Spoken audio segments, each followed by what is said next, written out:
ప్రభు నామమునకు మహిమ కలుగును గాక. పరిశుద్ధ గ్రంథము నుండి మనము ఒక ప్రాముఖ్యమైన విషయాలు తెలుసుకుందాం. దేవుడు ప్రేమించి మనకి దినాన్ని ఇచ్చాడు, అందును బట్టి కృతజ్ఞతలు చెల్లిస్తూ ఉన్నాను. మరొకసారి మీ అందరికీ ప్రత్యేకమైన వందనాలు తెలియజేస్తూ ఉన్నాను. గడిచిన వారం అంతటా, ఆ ప్రయాణం అంతటా దేవుడు క్షేమం ఇచ్చాడు, చాలా సంతోషం.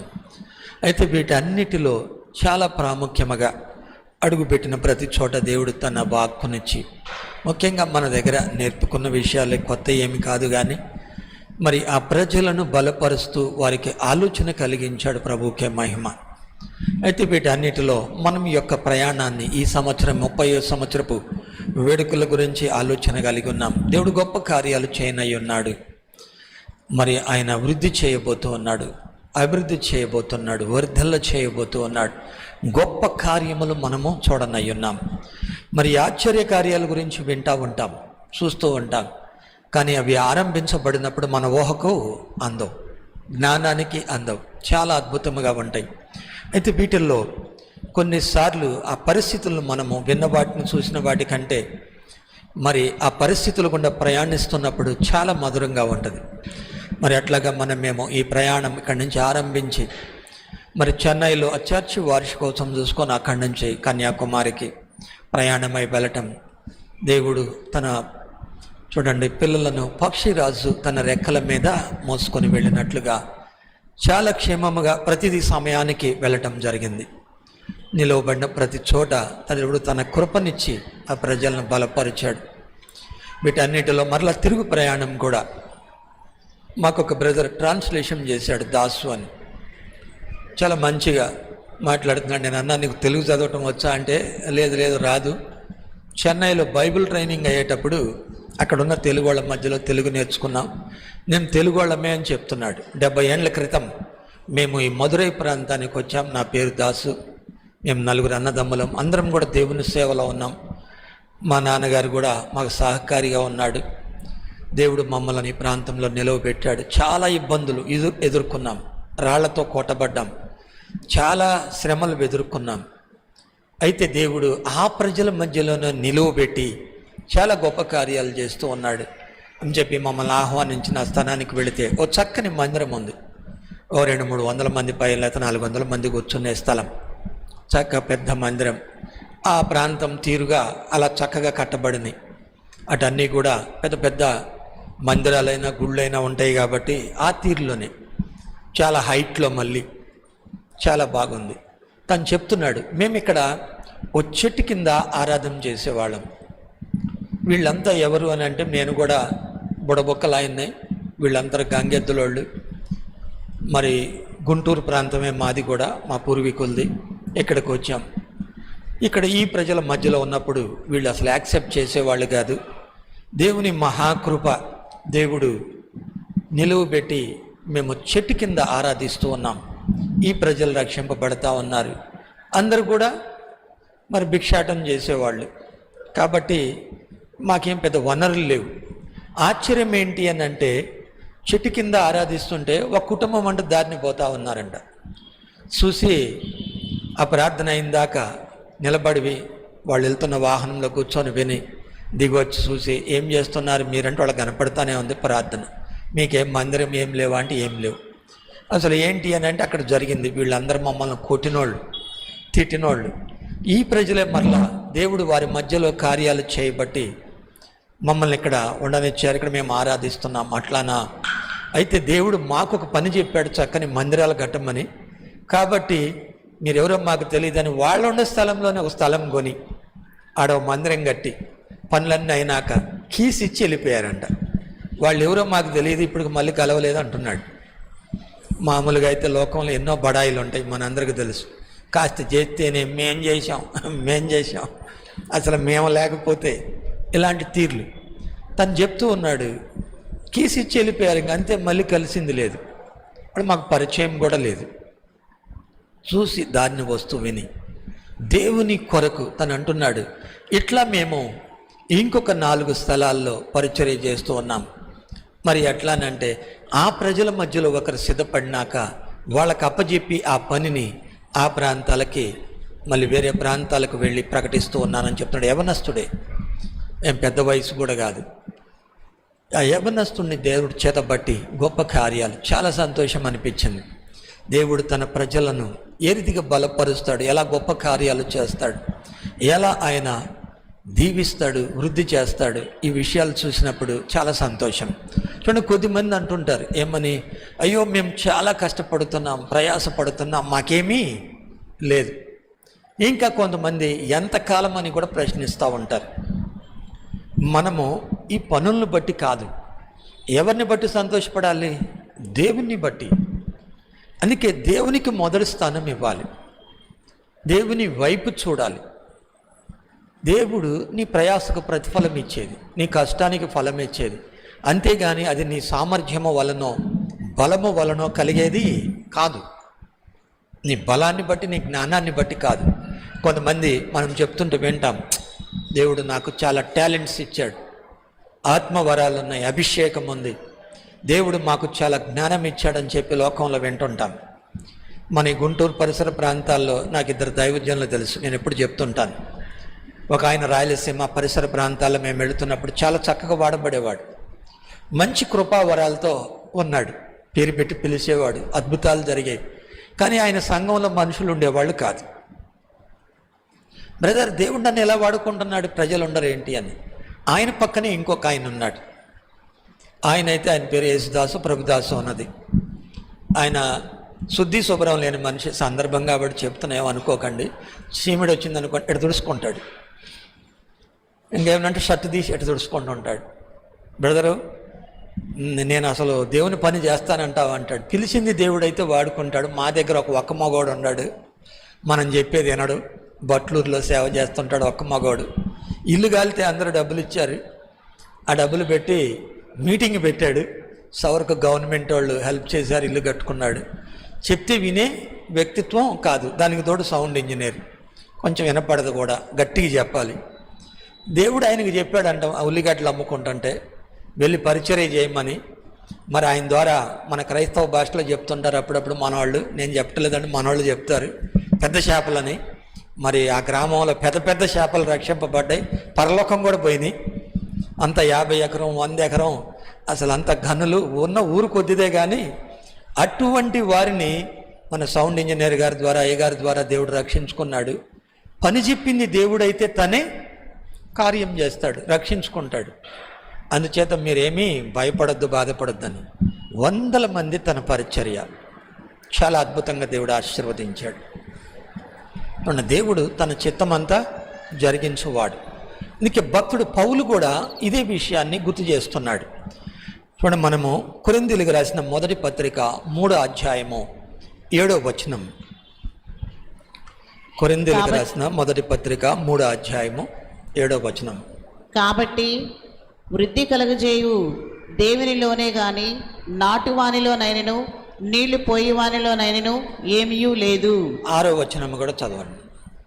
నేను నాటి తిని అప్పుల్లో నీళ్లు పోసెను, వృద్ధి కలగజేసిన వాడు దేవుడే. చూడండి, ఇక్కడ మనం చూస్తే భక్తుడు పౌలు కొరింథీ సంఘంతో చాలా చక్కని మాట చెప్తా ఉన్నాడు. ఏంటి అని అంటే, అపోల్లో చూడండి, ఇక్కడ ఉన్న పౌలు ప్రభు పనే చేస్తున్నారు. నేను నాటి తిని ఆయన నీళ్లు పోసాను, కానీ వృద్ధి చేయువాడు దేవుడే. మనిషి తన ప్రయత్నం చేస్తాడు, కష్టపడతాడు, పని చేస్తాడు. చూడండి, మాకు ఏమాత్రము కలుసుబాటు లేదు అంటాడు, మనకు వాడుక పదం. నాకేమాత్రం కలుసుబాటు లేదు, ఏం లేదండి, 10 ఎకరాలు వేస్తున్నాను, 10 లక్షలు అప్పే ఉందంటారు ఒక్కొక్కళ్ళు. మా కుటుంబంలో సంతోషం లేదని అంటారు. అందుకే ఇక్కడ భక్తుడు పౌలు చెప్తున్నాడు, నారు పోసిన నీరు పోసిన దాన్ని వృద్ధి నొందించేవాడు దేవుడు మాత్రమే. అందుకే దేవుని వైపు చూడాలి. మనకున్న టాలెంట్లు కాదు, మనకున్న అవకాశాలు వనరులు కాదు, ఎన్ని ఉన్నా విజయం ఎవరి దగ్గర నుంచి రావాలి? దేవుని యొద్ద నుంచి రావాలి. అందుకే మహోన్నతుడైన దేవుణ్ణి కలిగి నీ ఉంటే ఆయన నీ జీవితంలో తాను ఉద్దేశించిందంతా కూడా నెరవేర్చువాడు. అందుకే ప్రభు వైపు చూడాలి, ప్రభు మనకు సహాయం చేయాలి. ఆయన సహాయం చేయకుండా వీలు కలగదు. అందుకే భక్తుడు పౌలు అంటున్నాడు, ఫిలిప్పీయులకు రాసిన పత్రిక 2వ అధ్యాయము 13వ వచనం.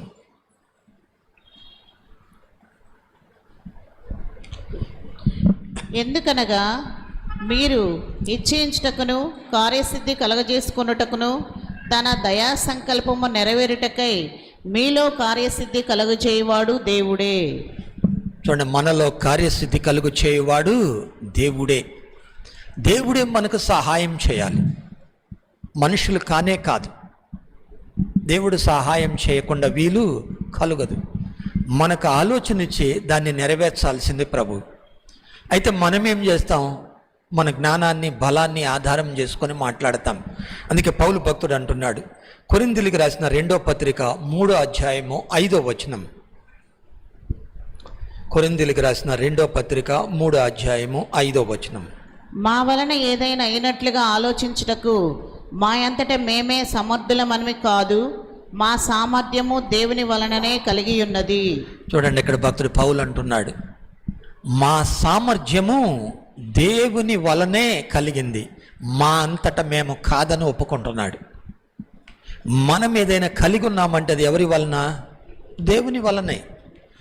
నీకు జ్ఞానం కలిగి ఉన్నా, అభిషేకాన్ని కలిగి ఉన్నా, నీ ద్వారా విశేషమైన కార్యాలు జరుగుతున్నా, నీవు వర్ధిల్లుచున్నా, అభివృద్ధి చెందుతున్నా, అది దేవుని వలనేనని జ్ఞాపకం చేసుకోవాలి.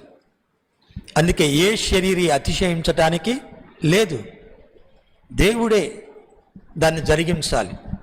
ఏ శరీరి కూడా ఇది నా వలన అనటానికి లేదు. అందుకే ప్రభు దగ్గరకు వచ్చిన మనము మన సామర్థ్యాన్ని బట్టి కాదు, మనకున్న జ్ఞానాన్ని బట్టి కాదు, మనం ప్రభు వైపు చూడాలి, ప్రభువుని ఆశ్రయించాలి. ఆయన మనకు సహాయం చేస్తాడు, ఆయన మనలను బలపరుస్తాడు, స్థిరపరుస్తాడు. ప్రభువుకు వేరుగా పరిగెడితే నీకు ఎంత తెలిసినా ఏం ఉపయోగం లేదు. చూడండి, ఆత్మగర్యాలు కలిగిన వాడేమో ఆయన ప్రభువునందు నిద్రించాడు కూడా, ఆ దైవజనుడు. మరి ఇంకొక ఆయన అయితే ఉన్నాడు, ఆయన పరిచర్య చక్కగా చేసుకుంటూ ఓ సామాన్యమైన వ్యక్తి, జ్ఞానము కూడా లేని వ్యక్తి, తనను దేవుడు చేతబట్టి గొప్ప కార్యాలు చేస్తున్నాడు. మేము నేను మదురైలో చూస్తే చూడండి, తను అంటున్నాడు, చెట్టు కింద యవ్వనస్తుడు, ఏదో మధ్య వయసు 40-50 ఏళ్ళోడు కూడా కాదు, ఉంటే ఒక 30 years ఉంటాయి, ఇంకేమన్నా ఉంటే ఒక 2 సంవత్సరాలు అదనం. చెప్తున్నాడు, బ్రదర్ దేవుడే, మేము చెట్టు కింద ఆరాధిస్తుంటే చక్కని మందిరాన్ని కట్టి కీసు మాకు ఇచ్చారు, మళ్ళీ వాళ్ళు మాకు ఇంతవరకు సంబంధమే లేదు, ప్రభు నన్ను ఇలా వాడుకుంటున్నాడు అని చెప్పి చాలా సంతోషపడుతున్నాడు. చూడండి, ఆ కృపను దేవుడు తనకిచ్చి ఆ ప్రాంతంలో చూడండి, దేవుణ్ణి ఎరగని ఆ ప్రజల మధ్యలో దేవుడు నిలువబెట్టి గొప్ప కార్యాలు చేస్తున్నాడు. వాళ్ళు ఎవరు? సామాన్యులు, వాళ్ళని ఎవరు ప్రేమించరు, ఎక్కడో ఊరు బయట ఉంటారు గంగెద్దుల వారంటే. చూడండి, మన చర్చిలో కూడా ఒక ఆవిడ ఉంది, వాళ్ళు ఆయనకు అప్పుడప్పుడు టిక్కెట్లు తగులుతూ ఉంటాయి. డబ్బులు తీసుకుపోయి ఆడబెట్టింది చెప్పండి, ముక్కిపోయిన వడ్ల మూటలో పెట్టింది. లాటరీ తగిలితే ఆయన పెట్టాడు, ఆమె పెట్టలేదు. ఆమె ఇంటికి వచ్చి చూసి ఈ బస్తా ఏడైందని ఇస్త్రీ బయట వేసిందంట. బయట వేస్తే అప్పుడే గంగెద్దులోళ్ళు వచ్చారు. ఆయన అందంటే ఏందమ్మా అని అంటే, వడ్లు మూట ముక్కిపోయినాయి అంటే, మా ఎద్దులకి ఆవులకి పనికి వస్తాయిలే అని మూట ఎత్తుకొని పోయాడు. వాళ్ళు ఆయన ఇంటికి వచ్చి చూశాడు, మూట లేదు. అమ్మో, నా మూట ఏందంటే దాంట్లో 2 లక్షలు పెట్టా.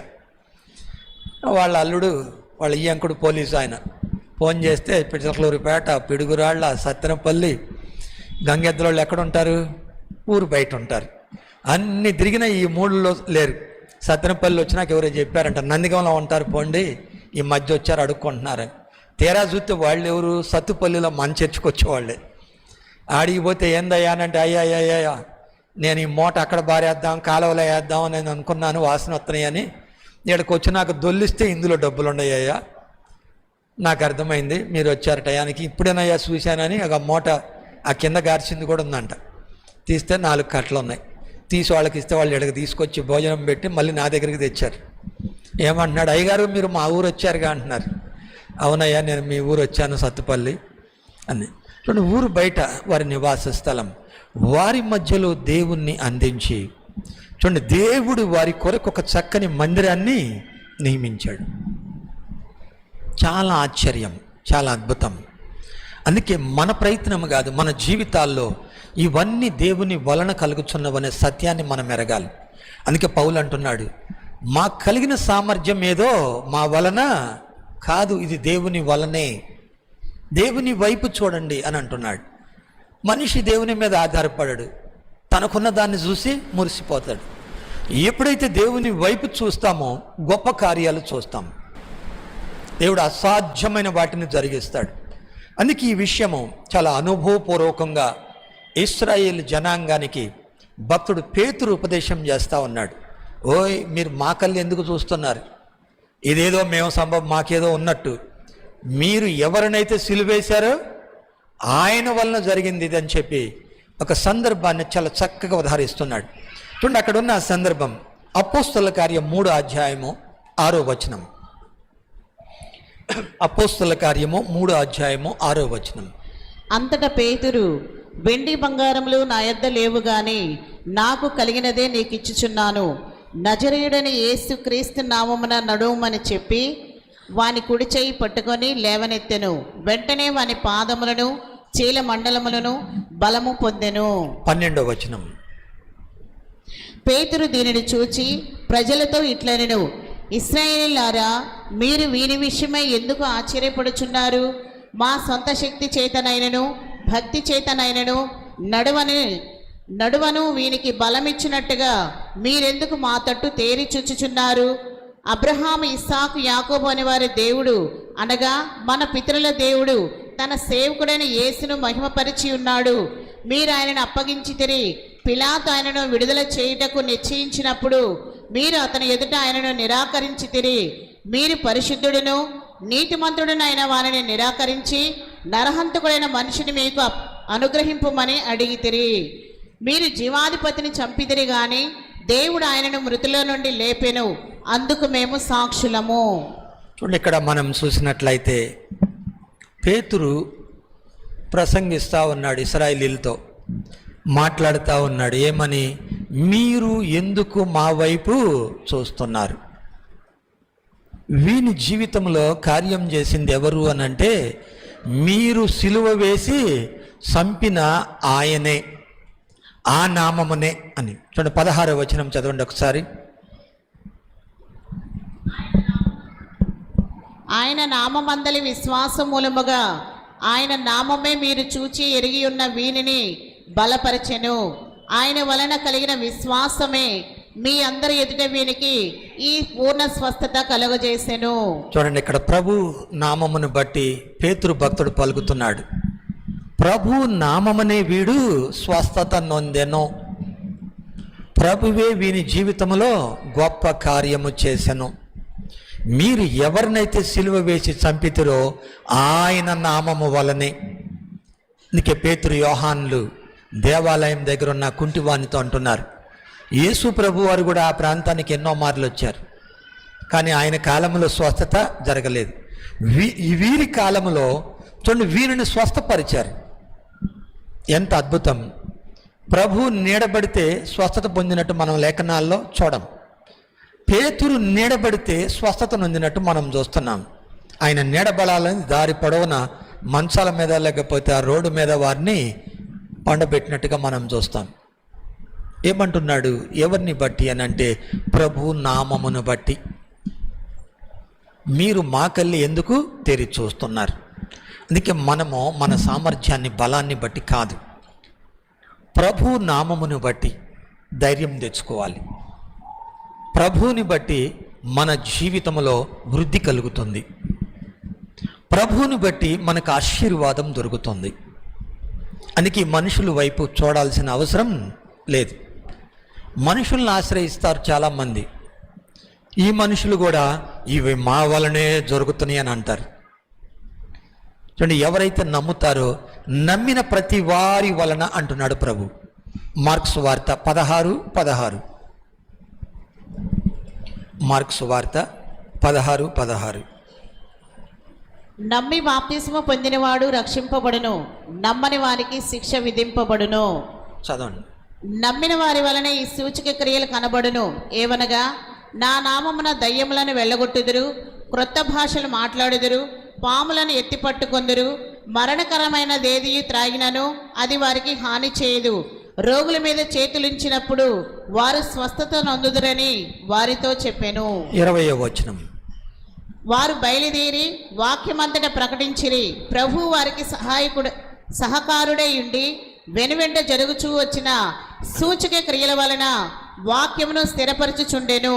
చూడండి, ఇక్కడ నమ్మిన వారి గురించి ప్రభు అంటున్నాడు, ప్రతి ఒక్కరి ద్వారా ఈ కార్యములు జరుగును. ప్రకటిస్తుండగా వెంట ప్రభువే స్థిరపరచును అని లేఖనాల్లో చూస్తున్నాం. అందుకే ప్రభు దగ్గరకు వచ్చిన నీవు నీ జీవితంలో శ్రేష్టమైన వాటి కొరకు నువ్వు ఎవరి మీద ఆధారపడాలి? ప్రభు మీద. చూడండి, ప్రభు అనుగ్రహించి ఎవరినైతే బలపరిచి వాడుకుంటూ ఉన్నాడో వారి మీద కాదు, వారు కూడా నీలాంటి నాలాంటి వారే. పేతురు యోహానులు ఎవరు? పామరులు, ఇజ్జలేని పామరులు. దేవుడు వారిని చేతబట్టి గొప్ప కార్యాలు చేశాడు.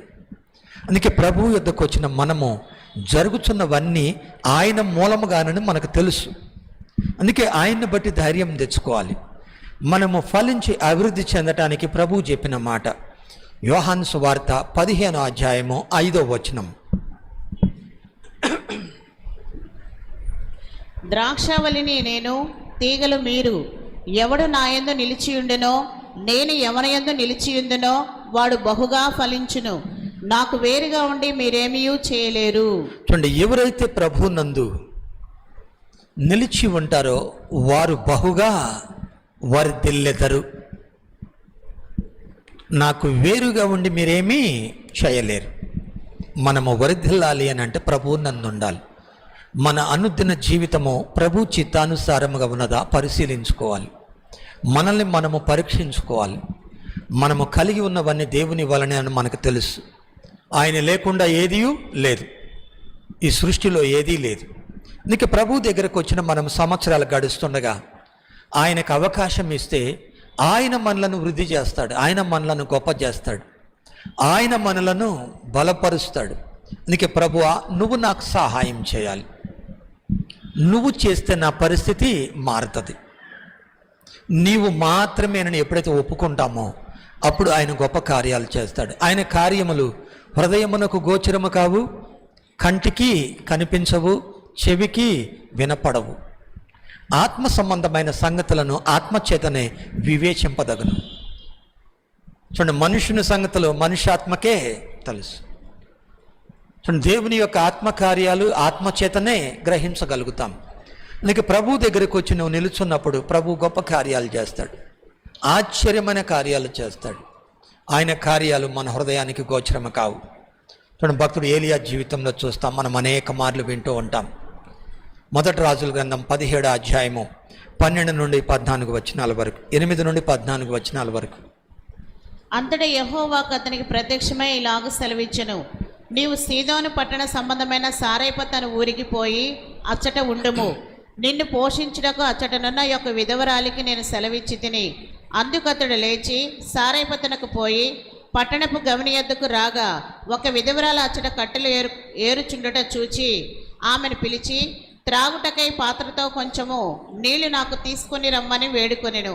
ఆమె నీళ్లు తేబోచుండగా అతడు ఆమెను మరలా పిలిచి, నాకొక రొట్టె ముక్కను నీ చేతిలో తీసుకొని రమ్మని చెప్పెను.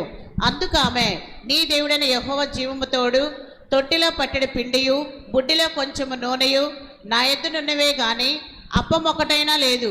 మేము చావక ముందు నేను ఇంటికి పోయి వాటిని నాకును నా బిడ్డకును సిద్ధము చేసుకునవలనని కొన్ని పులలు ఏరుటకై వచ్చి తినెను. అప్పుడు ఏలి ఆమెతో ఇట్లనెను, భయపడవద్దు, పోయి నీవు చెప్పినట్లు చేయుము. అయితే అందులో నాకొక చిన్న అప్పము మొదట చేసి నా యొద్దకు తీసుకొని రమ్ము. తర్వాత నీకును నీ బిడ్డకును అప్పములు చేసుకొనుము. భూమి మీద యెహోవా వర్షము కురిపించు వరకు ఆ తొట్టిలో ఉన్న పిండి తక్కువ కాదు, బుడ్డిలో నూనె అయిపోదని ఇశ్రాయేలు దేవుడైన యెహోవా సెలవిచ్చి ఉన్నాడు అనెను. అంతటా ఆమె వెళ్ళి ఏలియా చెప్పిన మాట చొప్పున చేయగా అతడును ఆమెయు ఆమె ఇంటి వారును అనేక దినములు భోజనము చేయుచూ వచ్చిరి. చూడండి, ఇక్కడ మనం చూసినట్లయితే దేవుడు ఉన్న దాన్ని వృద్ధి చెందించినట్లుగా చూస్తున్నాం. తొట్టిలో పిండి అయిపోలేదు, బుడ్డిలో నూనె అయిపోలేదు. మనకు కలిగిన దాన్ని దేవుడు ఆశీర్వదించాలి, లేదా మన జీవితంలో ఒక అద్భుతం చేయాలి. ఆశ్చర్యమైన కార్యము చేయాలి. అందుకే ప్రభువుకు అవకాశం ఇవ్వాలి. ఇంకా దైవజనులు ఎప్పుడు చెప్తారు, ఆశ నీ పెట్టుబడి అయితే దేవుని శక్తి మన స్వంతం. దేవునికి నువ్వు చోటిస్తే దేవుడు కలుగు చేసుకుంటాడు. అందుకే నీ సామర్థ్యాన్ని బట్టి, నీ బలాన్ని బట్టి, జ్ఞానాన్ని బట్టి కాక, భక్తుడు పౌలు అన్నట్లు నీరు పోసినా నారు పోసినా వృద్ధి చెందించాల్సింది దేవుడే. అందుకే నీ సామర్థ్యంపై ఆధారపడవద్దు. నీకు కలిగిన దాంతో ఇది సాధ్యమా అని ఆలోచించవద్దు. ప్రభువా నువ్వేమైనా చేయగలవు. మధ్య తరచూ పాడుకుంటా ఉన్నారు కదా, దేవునికి సమస్తము సాధ్యము. ఆయనే మన జీవితాల ద్వారా మహిమను తెచ్చుకుంటాడు. మహిమ ఘనత ప్రభావములు ప్రభువుకే, యుగ యుగాలు ఆయనకే. అందుకే నీవు చోటిస్తే ప్రతి దానిపై దేవుడు జయమిస్తాడు.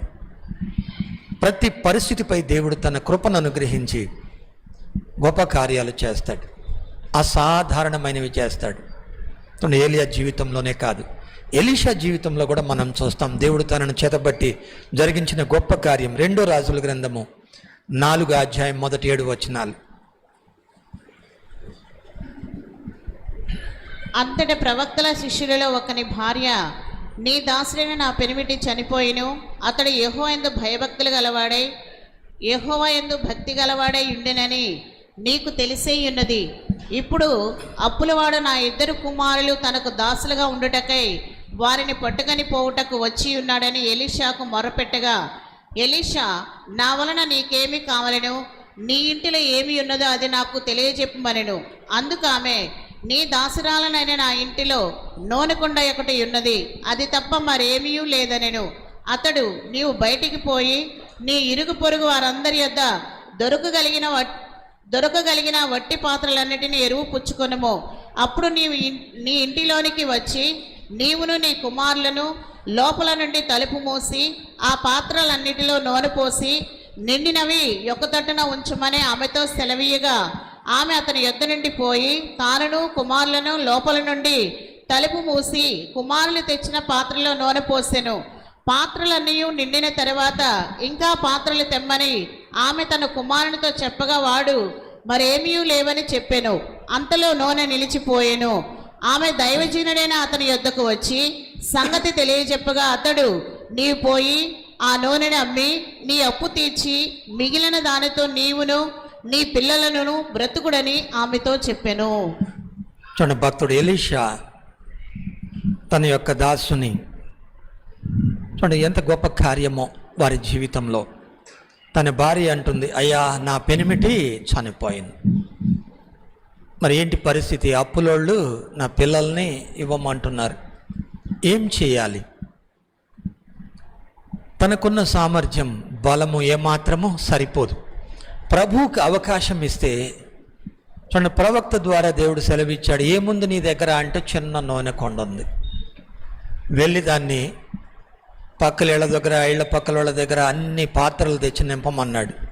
ఇంకా అడిగితే ఎవరు ఇచ్చేవాళ్ళు లేరు, ఉన్నాయన్నీ అయిపోయినాయి. నూనె అప్పటి వరకు సరిపోయిందంట నిండిని. ఏం చేయాలని అంటే ఏమంటున్నాడు ఎలీషా, వెళ్ళి అమ్మి నీ అప్పు తీర్చుకో, మిగిలిన డబ్బుతో నీవు సుఖముగా జీవించు. చూడ, ఆమె పోయి బంధువులను అన్నదమ్ములను అక్క చెల్లెలను ఎవరిని ఆశ్రయించలా, మరెవరిని ఆశ్రయించలా. దేవుని సన్నిధికి వచ్చింది, దేవుని సేవకుని అడిగింది. ఏమైతే మాట్లాడినాడో ఆ ప్రకారము ఆ పరిస్థితి అంతా మార్చబడింది. అందుకే ప్రభు దగ్గరకు వచ్చినప్పుడు ఆయనకు మనము చోటిస్తే వృద్ధి చేయువాడు ఆయనే. అందుకే ప్రభు అంటున్నాడు, నేను ద్రాక్షవల్లిని, మీరు తీగలు, నాకు వేరుగా ఉండి మీరు ఫలింపరు. అందుకే ప్రభు సన్నిధిలో మనం ప్రార్థించాలి, ప్రభువా నువ్వు నాకు సహాయం చేయి. నువ్వు ఎప్పుడైతే ప్రభువుని సమీపిస్తున్నావో ఆయన గుణగణాలు స్వతంత్రించుకుంటావు. ఆయన ఏం కోరుతున్నాడో నీ నుంచి ఆ స్థితికి నువ్వు మారుతావు. ఏది విడిచిపెట్టాలో, ఏది కలిగి ఉండాలో ఆలోచనలోకి వస్తావు. ఎప్పుడైతే దేవుణ్ణి సమీపిస్తావో జరుగుతున్నవన్నీ దేవుని మూలముగానే ఈ అపోస్తుల వలె నువ్వు గుర్తించగలుగుతావు. నీకు సహాయం ఎక్కడి నుండి వస్తుంది? దేవుని వలనే. మార్గములను సరళము చేయువాడు ఆయన్ని, కొండలను సదును చేయువాడు ఆయన్ని, సముద్రములో మార్గములను కలుగు చేయువాడు ఆయన్ని. దేవుడే నీ హృదయంలో ఆ సుస్థిరమైన స్థానం కలిగి ఉండాలి. నీ జీవిత కేంద్ర బిందువు ప్రభు అయి ఉండాలి. ఆయన చిత్తంలో నువ్వు నిలిచినప్పుడు ఇవన్నీ జరుగుతాయి. నీకు తోచినట్టు చేసి నీకు ఇష్టమైనవి అడిగితే ఏం ఉపయోగం ఉండదు. అందుకే భక్తుడు యాకోబు అంటాడు, మీ భోగేచ్ఛలను బట్టి, మీ దురాశలను బట్టి మీరు ఏమడిగినా మీకు దొరకదు అని అంటాడు. నీవు తండ్రి మనస్సెరిగి ఆయన కొరకు నిలువబడినప్పుడు గొప్ప కార్యాలు చూస్తావు. నీకు నీ ఆత్మీయ జీవితమును నీవు వృద్ధి చేసుకోగలగాలి. ఎప్పుడు దేవుణ్ణి సమీపిస్తావో అప్పుడు దేవుడు నీ జీవితంలో కలుగు చేసుకుంటాడు. ఆయన గొప్ప కార్యాలు చేస్తాడు. అందుకే మనము పరిశుద్ధ గ్రంథంలో చూద్దాము. అపోస్తల కార్యం 10వ అధ్యాయము మొదటి 5 వచనాలు. అపోస్తల కార్యము 10వ అధ్యాయము మొదటి 5 వచనాలు.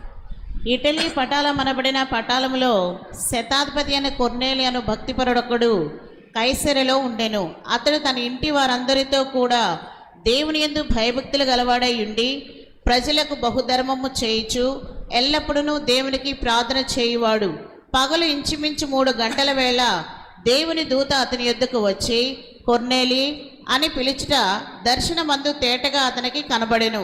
అతడు దూత వైపు తేరి చూచి భయపడి ప్రభా ఏమని అడిగెను. అందుకు దూత, నీ ప్రార్థనలను నీ ధర్మకార్యములను దేవుని సన్నిధికి జ్ఞాపకార్థముగా చేరినవి. ఇప్పుడు నీవు యొప్పేకు మనుషులను పంపి పేతురును మారుపేరు గల సీమోనును పిలిపించుము. అతడు సముద్రము దరినున్న సీమోనను ఒక చర్మకారుని ఎంట దిగి ఉన్నాడని అతడితో చెప్పెను.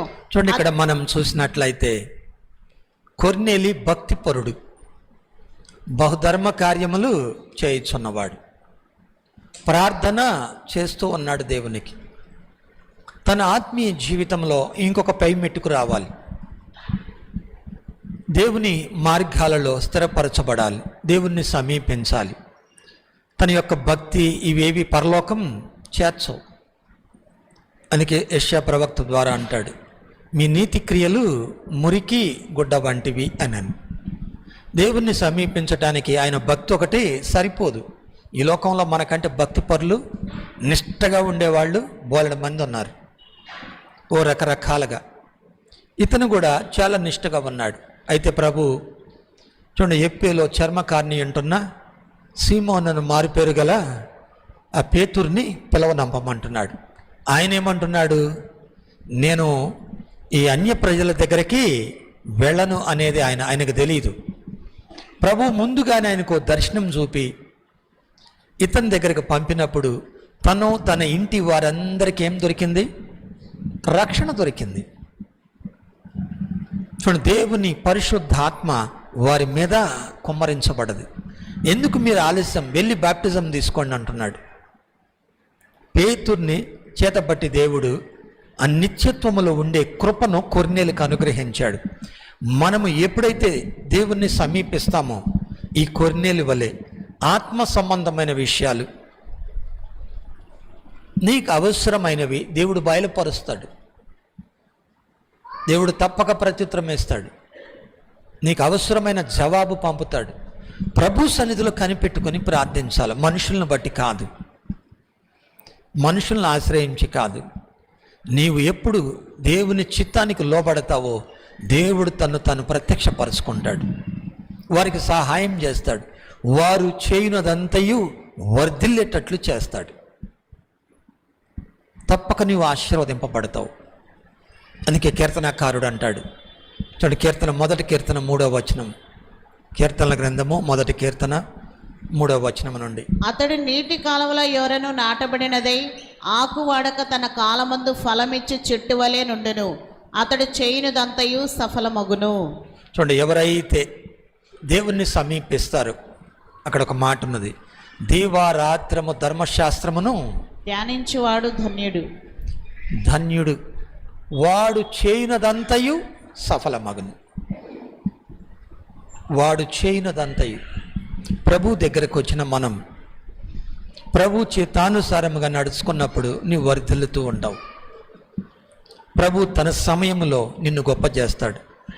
నీకు ప్రభువుకు వేరుగా పరిగెడితే ఏ ఉపయోగం లేదు. చాలామంది వారి జ్ఞానాన్ని, బలాన్ని, వారికి ఉన్న అవకాశాలని, వారికి ఉన్న తలాంతుల్ని, వారికి ఉన్న అభిషేకాన్ని బట్టి ఆత్రపడతా ఉంటారు. కాదు, నిన్ను దీవించాల్సింది దేవుడు, నిన్ను వృద్ధి నిందించాల్సింది దేవుడు. అందుకే అంటున్నాడు, ఈ సామర్థ్యము మా వలన కలిగింది కాదు, ఇది దేవుని వలనే మాకు ఈ సామర్థ్యం అంటున్నాడు. అందుకే భక్తుడు పేతురు యోహాన్లు అంటున్నాడు, వెండి బంగారాలు మా దగ్గర లేవు, ఆయన నామమునే. అందుకే ప్రభు దగ్గర ఉన్న మనము ఆయన నామమును బట్టి గెలవాలి. అది విడిచిపెట్టి మనుషులను ఆశ్రయించి మనుషులను ఆధారం చేసుకొని, లేదా నువ్వు కలిగిన దాన్ని ఆధారం చేసుకుంటే ఏం ఉపయోగం ఉండదు. ఇక భక్తుడు సొలొమోను రాజు అంటాడు ఏమని, అన్ని తెలివితేటలు ఉన్న వాళ్ళకి లోకంలో సామెతలాగా చెప్తున్నాడు, అధిక జ్ఞానం కలిగిన వానికి అధిక దుఃఖము సంభవించును. అన్ని తెలివితేటలు ఉన్నవానికి అష్టదరిద్రం అంటారు. అన్నీ ఉన్నాయి, కానీ ఆ దరిద్రం ఇన్ని రకాలుగా ఉంటుందన్నమాట. నిన్ను బట్టి కాదు. అందుకే ఇవన్నీ కలిగి ఉన్నవంటే ఎవరిని బట్టి అని అంటే ప్రసంగి 5:19 భక్తుడు తెలియజేస్తున్నాడు, ఈ లోకపు జ్ఞాని. మరియు దేవుడు ఒకనికి ధనధాన్య సమృద్ధి ఇచ్చి దాని యందు తన భాగము అనుభవించుటకును, అన్నపానములు పుచ్చుకొనుటకును, తన కష్టార్జితమందు సంతోషించుటకును వీలు కలగజేసిన ఎడల అతనికి ఆ స్థితి దేవుని ఆశీర్వాదం వలన కలిగినదనుకొనవలెను. చూడండి, ఎవరైనా ఏదైనా కలిగి ఉంటే సుఖముగా నీ జీవిత దినములను ఎల్లబుచ్చుతున్నావు అని అంటే అది దేవుని ఆశీర్వాదమే, నీ సొంత ప్రయత్నం కానే కాదు. అందుకే ప్రభువు మీద ఆధారపడదాము. ప్రభువా, ప్రేమించి ఇచ్చిన ఈ సంవత్సరం నీవు మమ్మలను గొప్ప చేయాలి, వృద్ధి చెందించాలి, మీ వాగ్దానాలు నెరవేర్చండి. ఇగో నిన్నే కోరుకుంటున్నాము, మీ సన్నిధి మాతో ఉండాలి. ప్రభా, మాకు ఆలోచన చెప్పండి, మాకు సహాయం చేయండి, మా ప్రయత్నములు మేము చేయనదంతయు సఫలపరచండి, క్షేమం అనుగ్రహించండి. నీవు మాత్రమే మా హృదయ వాంఛలు తీర్చువాడవు. నీవు సహాయం చేస్తే అది ఎప్పటికీ స్థిరం. మేముగా చేసుకున్నది కొన్నిసార్లు దుఃఖాన్ని, కష్టాన్ని, నష్టాన్ని కలుగజేస్తుంది. నీవిస్తే అది ఎప్పటికీ స్థిరం. నీవే మాకు సహాయం చేయాలి, నీవే మమ్మలను వృద్ధి నొందించాలి, నీవే మమ్మలను గొప్ప చేయాలి. భక్తుడు దావీదు జీవితంలో చూస్తాం, అంతకంతకు వర్ధిల్లెను అనను. దేవుడు అంతకంతకు వర్ధిల్ల చేశాడంట దావీదుని.